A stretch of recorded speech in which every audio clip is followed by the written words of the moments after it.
Hello and welcome to Redlight Renegades.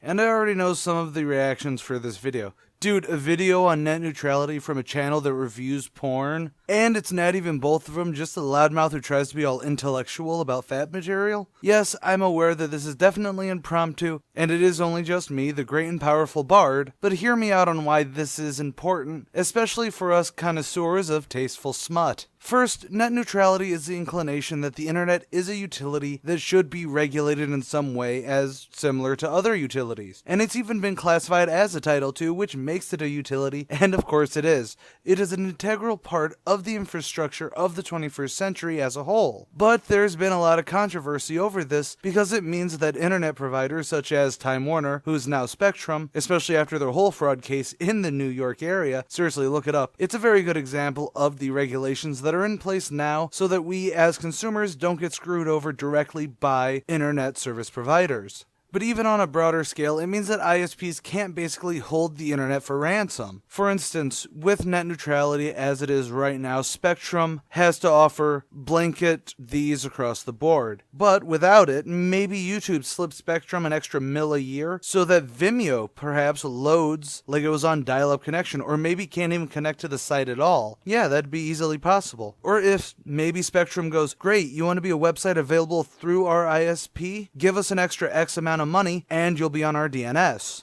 And on the surface, you can easily think that, yeah, that's kind of what they do already by offering different payment options, but there's at least a method to that, because it's based off the consumer's level of consumption and not being charged a flat rate for half the speed you're actually paying for. Again, check out the Time Warner lawsuits. Yes, I know I suck at explaining the tech side of all this, but for YouTubers who are already in the doghouse when it comes to content creation, it means that a lot more issues can arise, such as a drop in YouTube viewership based on broadband speed. It means that YouTube may even crack down harder for sponsorship to make up for the loss of revenue needing to pay ISPs. But I'm actually going to come at this from the subject of this channel, porn. First and foremost, Pornhub put it best that even just changing bandwidth setups can lead to long buffering porn, and no one wants that. But what about if Pornhub or WoodRocket no longer could basically post videos? What happens if the ISPs say that due to their adult nature, they need to pay a large sum, or maybe not even get that option and just have those websites off their DNS? I mean, you can already see that certain torrent sites have been blocked on DNSs by ISPs, so suddenly, bam, we lose our favorite porn sites because they refuse to pay, or they do pay and still get put into sinkholes where we're back in dial-up porn land. And I personally don't want to go to that land anymore, damn it.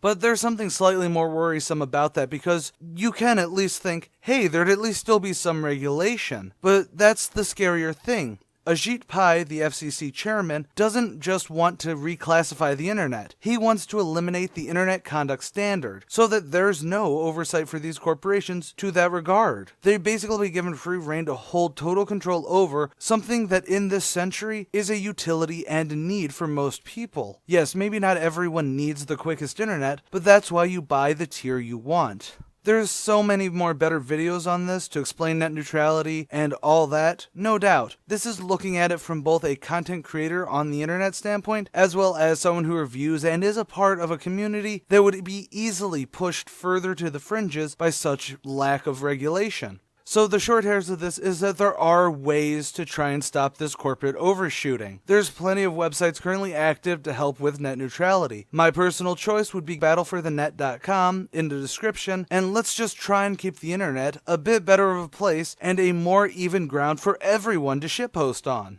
Also, follow us on Twitter, and we'll be back to regularly scheduled content on the regular schedule. This time it'll be Wet Dream on Elm Street. That should be fun. I'm Bard, later.